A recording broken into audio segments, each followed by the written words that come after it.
మహిమ తెచ్చేవారుగా మనం ఉండగలుగుతాం. దేవుని స్తోత్రం. అర్థమవుతుంది అందరికీ? హల్లెలూయా. మనసు దేవుని మీద పెట్టండి. ఎక్కడెక్కడికో వెళ్ళిపోతున్నాయి మనసులో. దేవుని వాక్యం మీద మనం మనసు పెడదాం. దేవునికి స్తోత్రం. హల్లెలూయా. ఈ నూతన సంవత్సర శుభ సందర్భంలో దేవుని యొక్క ప్రణాళికను బట్టి, దేవుని యొక్క చిత్తాన్ని బట్టి, దేవుని యొక్క సన్నిధిలో పరిచర్యలో ఒక భాగముగా దేవుడు ఈ దినాన్ని మన యొక్క పరిచర్యలో చేసిన అద్భుత కార్యాన్ని బట్టి నేను దేవుని స్తుతిస్తూ ఉన్నాను. దేవునికి స్తోత్రం.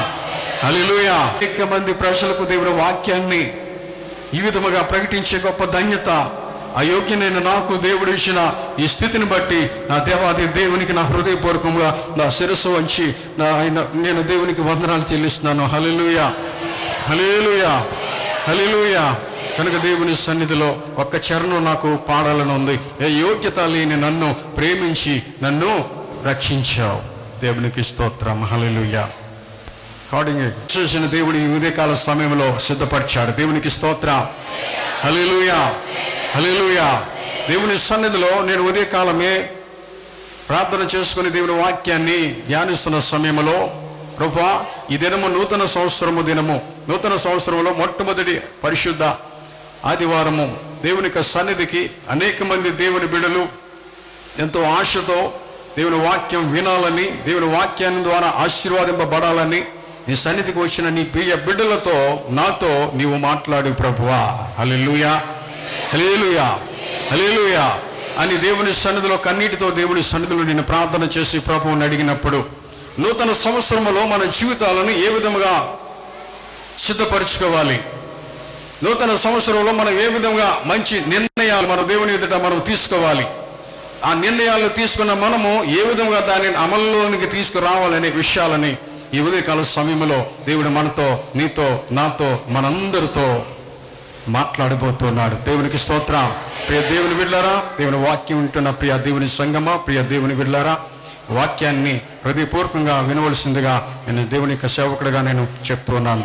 యెహోవా, సంవత్సరములు జరుగుచుండగా నీ కార్యములను నూతన పరిచయము. దేవునికి స్తోత్రం. ఈ వాక్యం మీద మనం దేవుని యొక్క సన్నిధిలో దేవుని వాక్యాన్ని మనం ధ్యానించుకుందాం.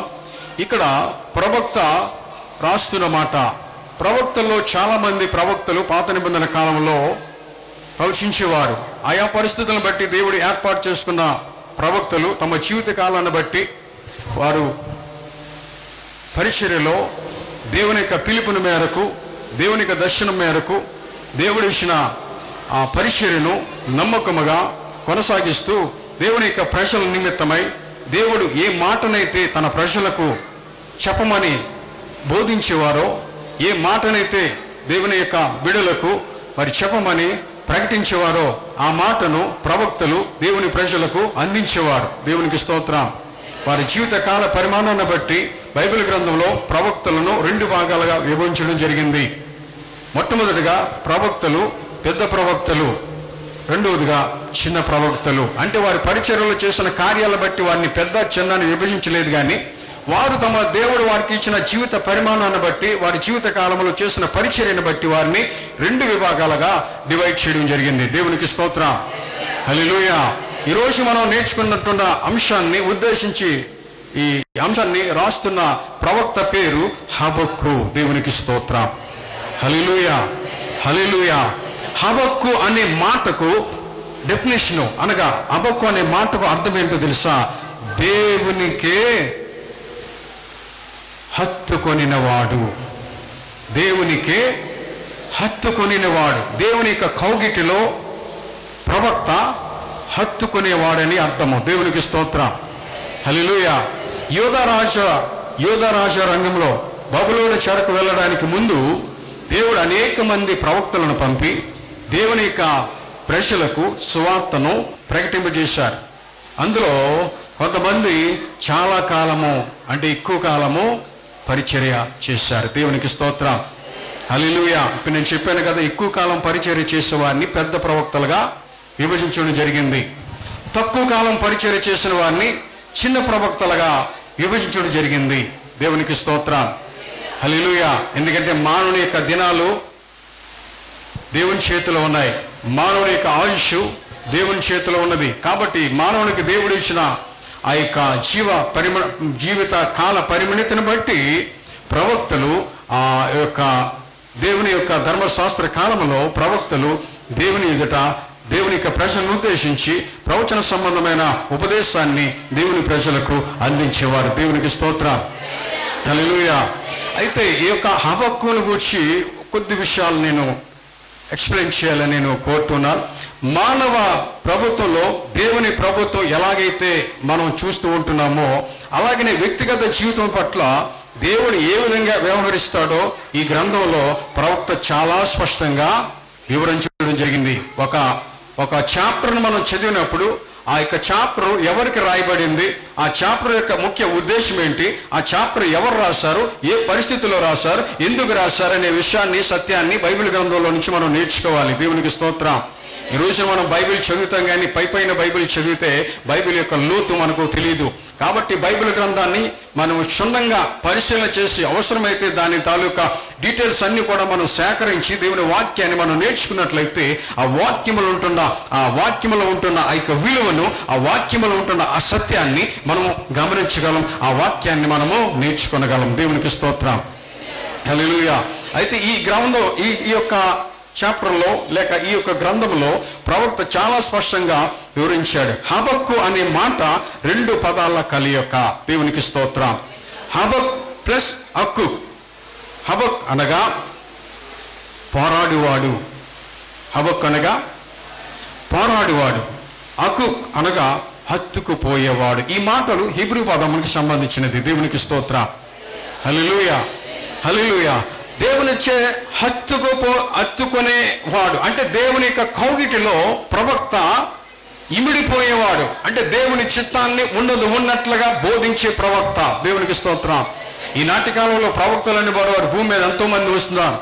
ప్రవక్తలు ప్రవచిస్తున్నారు కానీ ఆ మాటలు ఏమీ కూడా ప్రయోజనకరంగా మానవునికి యొక్క జీవితానికి శాంతినివ్వట్లేదు, మానవుని యొక్క జీవితానికి నెమ్మదినివ్వట్లేదు, మానవుని యొక్క జీవితానికి మోక్షం రావటం లేదు. కానీ ధర్మశాస్త్ర కాలంలో బైబిల్ గ్రంథంలో రాయబడిన ప్రవక్తలు దేవుడు ఏదైతే చెప్పాడో, దేవుడు ఏదైతే బోధిస్తున్నాడో, దేవుడు ఏదైతే ప్రవచించమని దేవుని ప్రజలకు ఆజ్ఞాపించేవారో ఆ మాటలు దేవుని యొక్క చిత్తాన్ని బట్టి దేవుని ప్రజలకు అందించటంలో, దేవుని యొక్క పరిచర్యలో వాడబడిన దేవుని యొక్క భక్తులు. దేవునికి స్తోత్రం, హల్లెలూయా, హల్లెలూయా.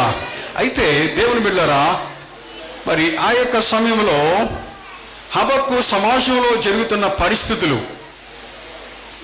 గమనిస్తూ ఎంతో వేదనతో, దుఃఖముతో, ఆందోళనతో దేవుని సన్నిధిలో ప్రార్థించేవారు. అయ్యో, ప్రజలు అన్యాయం అయిపోతున్నారు, ప్రజలు నశించిపోతున్నారు, ప్రజలు దారి తప్పిపోతున్నారు, ప్రజలు దేవునికి దూరం అయిపోతున్నారనే వేదన, ఒక పట్టుదల హబక్కులో మనం చూడగలం. దేవునికి స్తోత్రం, హల్లెలూయా. ఎప్పుడైతే ఈ పట్టుదల, ఈ వేదన ఉన్నదో దేవుని సన్నిధిలో కనిపెట్టి దేవుని ప్రజల నిమిత్తమై ప్రార్థన చేసినప్పుడు దేవుడు ప్రవక్త ద్వారా గొప్ప అద్భుత కార్యం చేసినట్లుగా దేవుని వాక్యంలో మనం చూడగలుగుతున్నాం. దేవునికి స్తోత్రము కలుగును గాక, హల్లెలూయా. ఆ భారాన్ని బట్టి దేవుని సన్నిధిలో పలుకుతున్న మాట ఇందాక మనం చదువు, యెహోవా సంవత్సరములు జరుగుచుండగా నీ కార్యములను నూతన పరిచయము. దేవునికి స్తోత్రం, హల్లెలూయా. నీ కార్యములను నూతన పరిచయము. నిజమే, ప్రతి ఒక్కరూ కూడా కొత్త సంవత్సరం వచ్చిందంటే చాలా సంతోషంగా ఉన్నాం. కొత్త సంవత్సరం రాగానే చాలా సంతోషంగా ఉంటుంది. కొంతమంది కొన్ని సెంటిమెంట్స్ ఉంటాయి. కొత్త సంవత్సరంలో ఒక విలువైన వస్తువు కొనుక్కుంటే ఆ సంవత్సరం అంతా కూడా సంతోషంగా ఉంటుందని అనుకుంటూ ఉంటాం. ఒక కొత్త సంవత్సరం రోజున ఏదో ఒక మంచి కార్యం చేస్తే ఆ సంవత్సరం అంతా కూడా మంచి జరుగుతుందని ఆశపడుతూ ఉంటారు. నిజమే, ఆశపడంలో తప్పులేదు కానీ, మంచి పని చేయట్లో తప్పట్లేదు కానీ. అయితే దేవుని వాక్యము మనము ఏమి మాట్లాడుతుంది, దేవుని వాక్యం ఏం చెప్తుందనే సత్యాన్ని ఈరోజు మనం నేర్చుకుందాం. దేవునికి స్తోత్రం, హల్లెలూయా. నిజమే, సంవత్సరములు జరుగుచుండగా నీ కార్యమును నూతన పరిచయము. సాధారణంగా నూతన సంవత్సరం వచ్చిన తర్వాత ప్రతి ఒక్కరు కూడా ఒక మంచి మాట చెప్తూ ఉంటున్నారు, wish you happy new year. దేవునికి స్తోత్రం, హల్లెలూయా. హ్యాపీ న్యూ ఇయర్ అనే విశేషను ప్రతి ఒక్కరూ కూడా తెలుపుకుంటున్నాం. ఎందుకంటే మన ముందు గత సంవత్సరం 2016 సంవత్సరం గతించిపోయింది. 2017 సంవత్సరము నూతనంగా ఆరంభించింది కనుక ఈ 2017 సంవత్సరానికి స్వాగతాన్ని పలికే స్వాగతం మనము ఆ 2017 సంవత్సరాన్ని మనము స్వాగతిస్తూ మన సాటి వ్యక్తికి, మన పొరుగు వారికి కావచ్చు, మన నైబర్స్ కావచ్చు, మన యొక్క ఫ్రెండ్స్ కావచ్చు, మన యొక్క కొలీగ్స్ కావచ్చు, మన యొక్క స్నేహితులు కావచ్చు, మన యొక్క బంధువులు కావచ్చు, మన యొక్క సేవకులు కావచ్చు, ఎవరికైనప్పటికీ కూడా విశేషణ మనం తెలియజేస్తూ ఉంటాం. దేవునికి స్తోత్రం. హల్లెలూయా, హల్లెలూయా. అంటే జీవితంలో ఏదో ఒక రూపంలో కొత్తదనము అనేది కనబడాలని ప్రతి మానవుడు కూడా ఆశపడుతూ ఉంటాడు. దేవునికి స్తోత్రం. ప్రియ దేవుని బిడ్డలారా, దేవుని వాక్యాన్ని చాలా జాగ్రత్తగా మీరు వినడానికి ప్రయత్నించేయండి. దేవుని వాక్యము విన్నట్లయితే పరిశుద్ధ ఆత్మదేవుడు ఈ ఉదయకాల సమయంలో నీ జీవితంలో, నా జీవితంలో, మన జీవితంలో ఒక గొప్ప నూతన కార్యము చేయడానికి పరిశుద్ధ ఆత్మదేవుని యొక్క సన్నిధి మన మధ్యలో ఉన్నది. దేవునికి స్తోత్రం. హల్లెలూయా, హల్లెలూయా. ప్రతి మనిషి తన జీవితంలో అన్నింటిలోనూ కూడా నూతన తత్వాన్ని కోరుకుంటాడు. దేవునికి స్తోత్రం. ఈ సంవత్సరంలో నా సమస్యలన్నీ కూడా తీరిపోవాలి, ఈ సంవత్సరంలో నా అప్పులన్నీ కూడా తీరిపోవాలి, ఈ సంవత్సరంలో నాకు సుఖము శాంతి కలగాలి, ఈ సంవత్సరంలో నా నివాసం కట్టాలి, ఈ సంవత్సరంలో నేను ఏదో ఒకటి సంపాదించుకోవాలని మనిషి తాపత్రయపడుతూ ఉంటాడు. నిజమే, మంచిదే. కొత్త సంవత్సరంలో కొత్త నిర్ణయాలు తీసుకోవడం అనేది చాలా మంచిది. దేవునికి స్తోత్రం. హల్లెలూయా, హల్లెలూయా. మంచి నిర్ణయాలు తీసుకున్నట్లయితే మన భవిష్యత్తు మంచిగా జీవించబడుతుంది. దేవునికి స్తోత్రం. 2016 సంవత్సరం వరకు కూడా మన నిర్ణయాలు తప్పుగా తీసుకొని ఈ రోజున అనేక మంది జీవితాలు విచ్ఛిన్నమైపోవడానికి గల కారణం ఏంటంటే మనం తీసుకున్న నిర్ణయాలే మన జీవితాన్ని విచ్ఛిన్నం చేస్తున్నాయనే సత్యాన్ని మనం ఈ రోజు ఉదయకాల సమయంలో మనం గమనించాలి. ఏదో మన ముందు అకస్మాత్తుగా కొత్త సంవత్సరం వచ్చి పాత సంవత్సరం వెళ్ళిపోలేదు, కానీ దేవుడు నిన్ను ప్రేమించి భూమి మీద సజీవుడిగా బ్రతికున్నావు కాబట్టి ఈ కొత్త సంవత్సరాన్ని నువ్వు ఎదుర్కొనగలిగినావు. దేవునికి స్తోత్రం. అదే ఒకవేళ ఈ లోకంలో నుండి నువ్వు వేరైపోతే, ఈ లోకము నుండి నువ్వు కొనుక్కోబడకపోతే, ఒకవేళ ఈ 2017 సంవత్సరాన్ని నువ్వు ఆస్వాదించేవాడు కాదు. ఈ 2017 సంవత్సరంలో నేను మనం ప్రవేశించేవారము కాదు. ఈరోజు 2017 సంవత్సరంలో మనం అడుగు పెట్టామంటే అది ఎవరి దయ వలన? దేవుని దయ. అందరూ చెప్పాలి, ఎవరి దయ? దేవుని దయ. దేవునికి స్తోత్రం. దేవుని దయ లేకపోతే ఏ మానవుడు కూడా ఈ భూమి మీద సురక్షితంగా బ్రతకలేడు. దేవుని దయ లేకపోతే ఏ మానవుడు కూడా ఈ జీవితంలో శాంతి సమాధానాన్ని పొందుకోలేడు. దేవుని దయ లేకపోతే ఏ మానవుడు కూడా ఈ భూమి మీద అభివృద్ధి పొందలేడు. దేవుని దయ లేకపోతే ఏ మానవుడు కూడా ఏమీ కూడా సంపాదించుకోలేడు. దేవుని వాక్యంలో ఉంది, నీవు నాకు వేరుండి ఏమీ కూడా నీవు చేయలేవు. దేవునికి స్తోత్రం. ఆయన మంచి వారి మీద, చెడ్డవారి మీద, దేవుని అంగీకరించిన వారి మీద, అంగీకరించకపోయినప్పటికీ కూడా ప్రతి ఒక్కరిని కూడా యేసుక్రీస్తు ప్రభువు ప్రేమిస్తూ ఉన్నాడు. దేవునికి స్తోత్రం. హల్లెలూయా. ఎందుకంటే దేవుడు లోకమును ఎంతో ప్రేమించి తన అద్వితీయ కుమారుని ఈ లోకానికి పంపించాడు. దేవునికి స్తోత్రం. అదే క్రిస్మస్ మనం ఆరాధన చేస్తాం. దేవునికి స్తోత్రం. హల్లెలూయా, హల్లెలూయా, హల్లెలూయా. అయితే ప్రతి ఒక్కరు కూడా నూతన సంవత్సరాలు అడుగుపెట్టే ప్రతి ఒక్కరూ నూతనమైన అనుభవాలతో నింపబడినప్పుడు దేవుని ఆశీర్వాదాన్ని మనము పొందుకోగలం. దేవుడు ప్రతి ఒక్కరి జీవితంలో అద్భుతమైన ప్రణాళికలు కలిగి ఉన్నాడు. ఈ 2017 సంవత్సరంలో నీ జీవితం పట్ల, నా జీవితం పట్ల, మన సంఘము పట్ల, మన పరిచర్య పట్ల, మన వ్యక్తిగత జీవితాల పట్ల దేవుడు ఒక ప్రత్యేకమైన ప్రణాళిక కలిగి ఉన్నాడు. దేవునికి స్తోత్రం. నువ్వు వేసే ప్రణాళిక కన్నా దేవుడు నీ మీద పెట్టుకున్న ప్రణాళిక చాలా గొప్పది. దేవునికి స్తోత్రం. ఊహకు అందని కార్యాలు దేవుడు జరిగించే దేవుడు. నీవు అడిగే వాటి కంటేనో, ఊహించే వాటి కంటేనో అత్యధికముగా తన మేలుతో ప్రభు నిన్ను నింపువాడై ఉన్నాడు. దేవునికి స్తోత్రం. హల్లెలూయా. సంతోషంగా చెప్పండి, హల్లెలూయా, హల్లెలూయా. హల్లెలూయా చెప్పడమే కాదు, హల్లెలూయా అనే పదం మన ముఖంలో కనబడాలి, కానీ కనపడడం లేదే. రాత్రి దేవుని వాక్యాన్ని విన్నాం కదా, వెనుకున్నవన్నీ ఏం చేయాలి? త్వరగా మర్చిపోవాలి. మర్చిపోకపోతే ఇంకా ఏడుపు నిన్ను తింటుంది. మర్చిపోతే, విడిచిపెట్టకపోతే సంవత్సరం వచ్చినా సరే నువ్వు ఆనందించలేవు. రాత్రి సమాప్తం అయిపోయింది. క్రొత్త జీవితాన్ని క్రొత్త సంవత్సరంలో మనం ప్రారంభించాలి. దేవుని స్తోత్రం. కొత్త సంవత్సరంలో మంచి నిర్ణయాలు మనం తీసుకోవాలి. మన జీవితాన్ని నాశనం చేసే నిర్ణయాలు మనం తీసుకోనకుండా మన భవిష్యత్తును నాశనం చేసే, అంటే ఎవరు ఆ విధంగా తీసుకోరు. కొంతమంది ఏదో తెలియని రకంగా ఈ విధంగా చేస్తే బాగుంటుంది, ఈ విధంగా చేస్తే బాగుంటుంది అని మన సొంత ఆలోచనల మీద మనం ఆధారపడదాం తప్ప దేవుని చిత్తం పట్ల మనము మన ప్రణాళిక అంతా ఎవరి చేతిలో ఉన్నది? దేవుని చేతిలో ఉన్నది. మన ప్రణాళిక మనం వేసినప్పుడైనా కూడా ఆ ప్రణాళికను, ఆ యొక్క ఆలోచనను సిద్ధింపజేసే దేవుడే మన దేవుడు. హల్లెలూయా.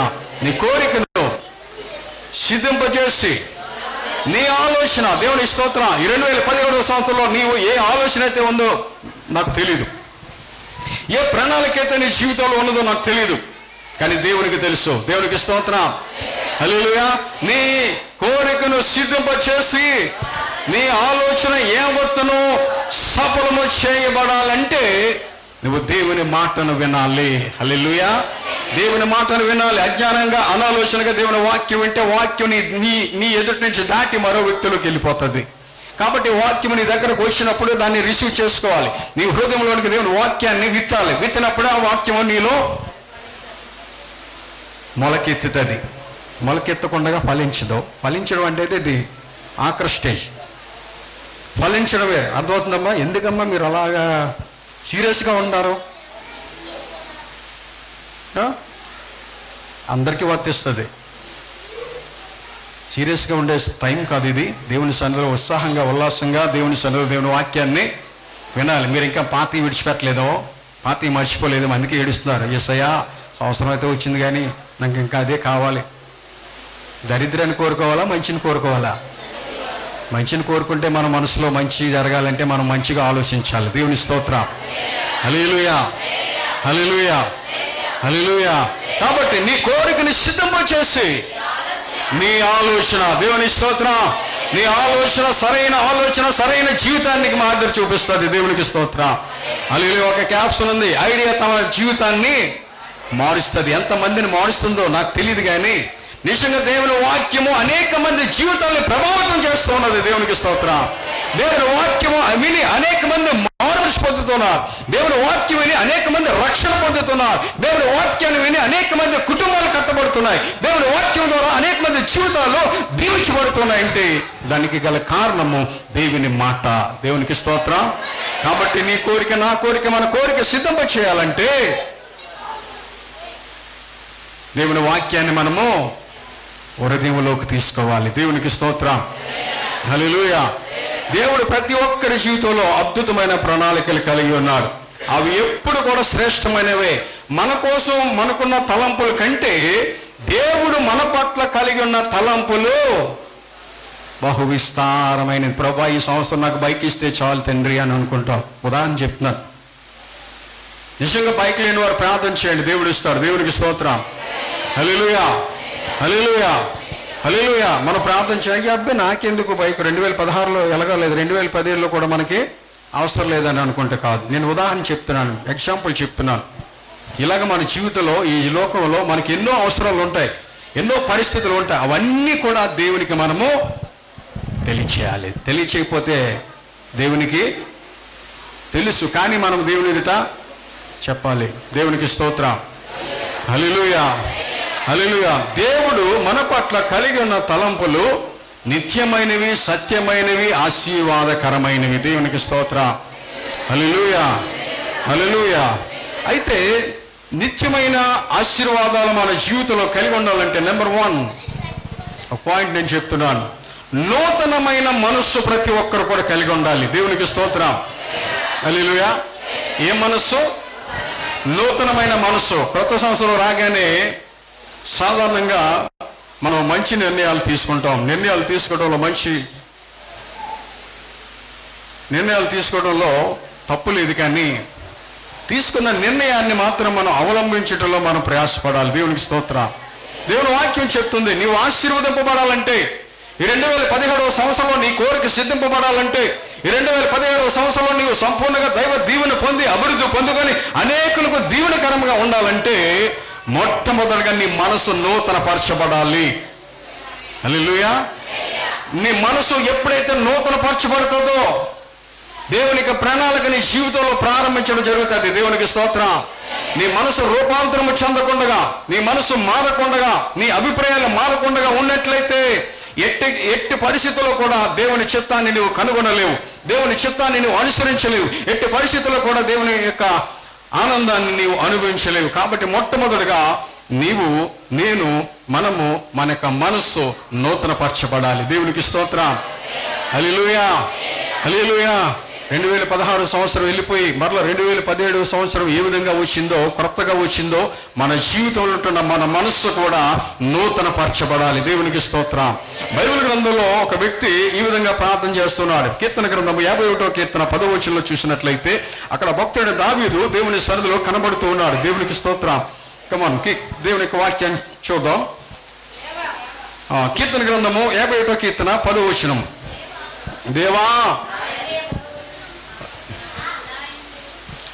దేవా నా యందు శుద్ధ హృదయమును కలుగు చేయము, నా అంతరంగములో స్థిరమైన మనస్సు నూతనముగా పుట్టించమని భక్తుడిని దావీదు ప్రార్థన చేస్తున్నాడు. దావీదు దేవునికి ప్రియమైన వ్యక్తి, దావీదు దేవుని స్తుతించే వ్యక్తి, దావీదు దేవుని ఆరాధించే వ్యక్తి, దావీదు దేవుని కొనియాడే వ్యక్తి. అయినప్పటికీ కూడా దావీదు తన జీవితంలో చేయరాని పొరపాటు, చేయరాని పాపం చేసినప్పుడు దేవుని సన్నిధిలో ఒక సేవకుడు ద్వారా, దైవజనుడి ద్వారా, ప్రవక్త ద్వారా ఆ పాపాన్ని ఎత్తి చూపించినప్పుడు భక్తుడిని దావీదు ఏం చేశాడో తెలుసా?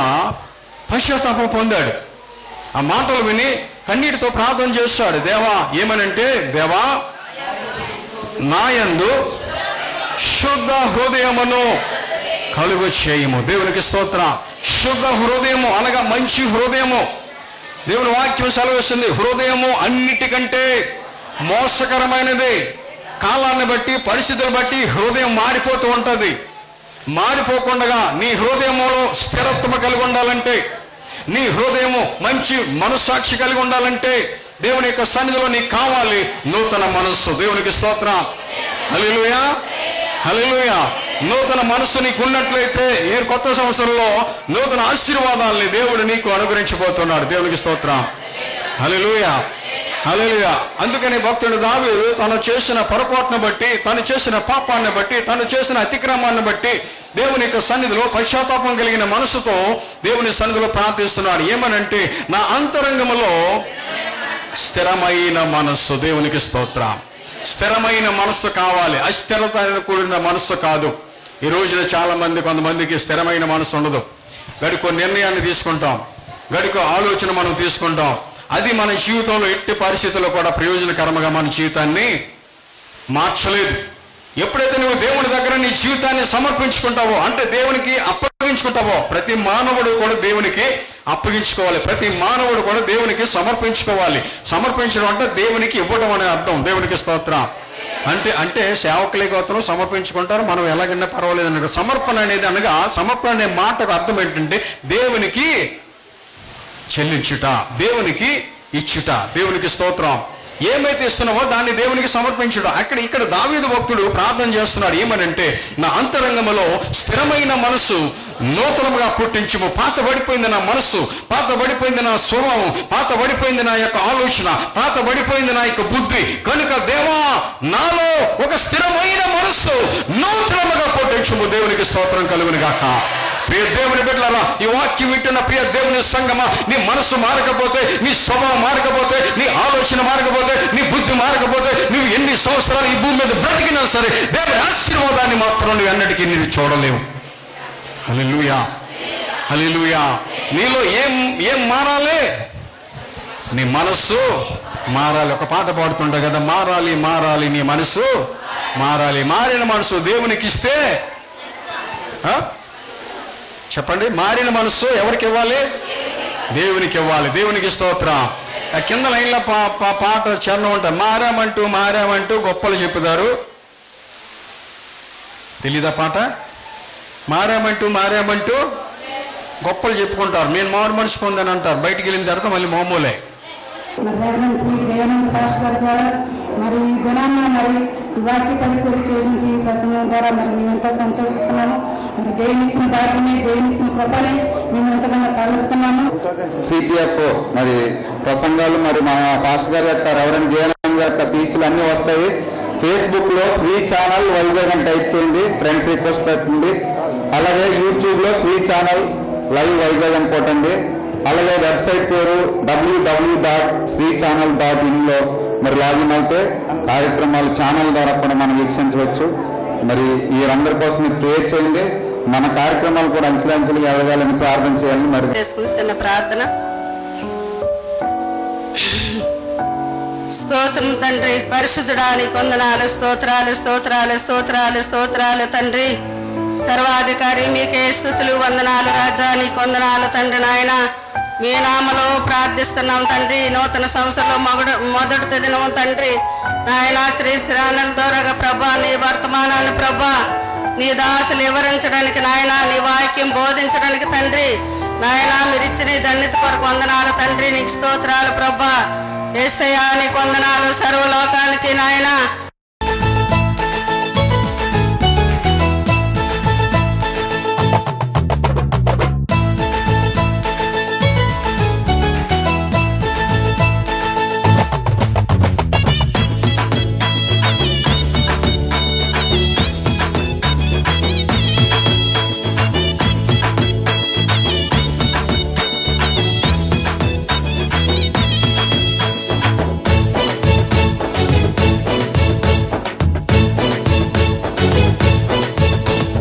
నిశ్శబ్దమైన రాత్రిలోన గొప్ప సంగీతం వినిపించింది.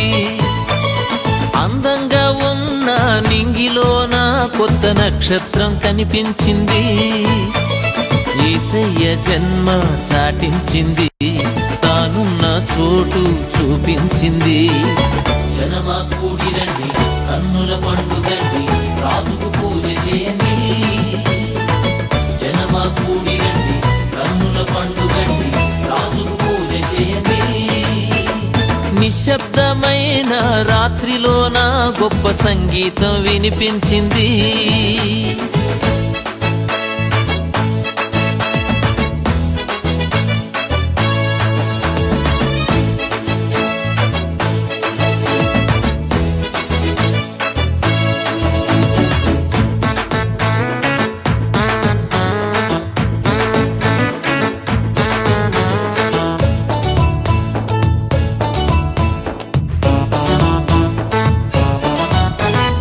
ఆశ్చర్యకరుడు, అద్భుతాలు చేయు దేవుడు. ఆశ్చర్యకరుడు, అద్భుతాలు చేయు దేవుడు. వేదనను తొలగించుటకు మన మధ్య ఉండవచ్చెను. వేదనను తొలగించుటకు మన మధ్య ఉండవచ్చెను. జనమా కూడి రండి, కన్నుల పండుగండి, రాజుకు పూజ చేయండి. జనమా కూడి రండి, కన్నుల పండుగండి, రాజుకు పూజ చేయండి. నిశ్శబ్దమైన రాత్రిలోన గొప్ప సంగీతం వినిపించింది.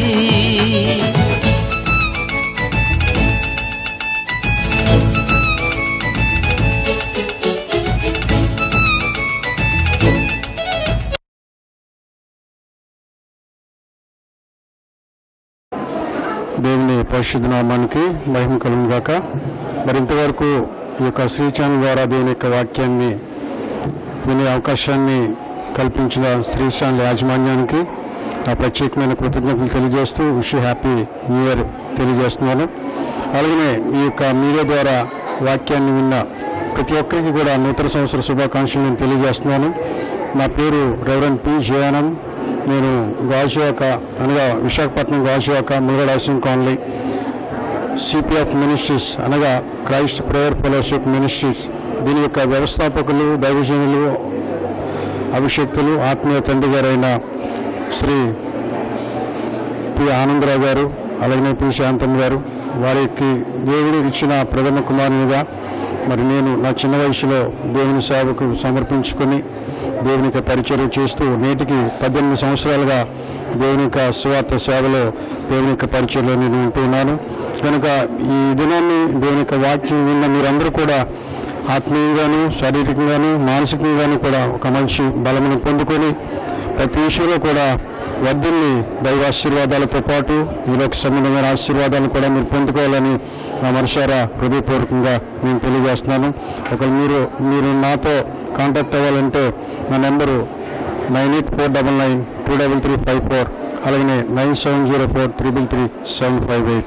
దేవుడు ఈ యొక్క కొద్ది మాటలను దీవించును గాక.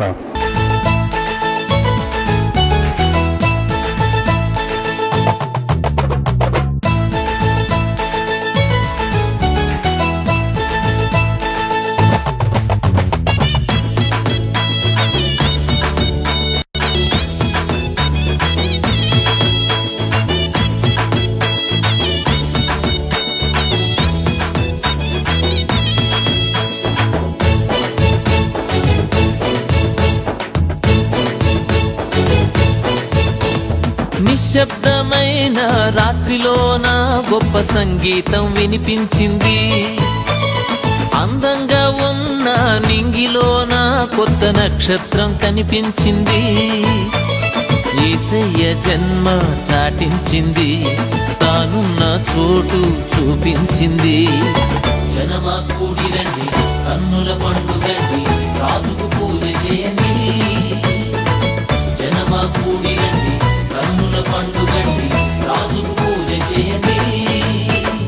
నిశ్శబ్దమైన రాత్రిలోన గొప్ప సంగీతం వినిపించింది.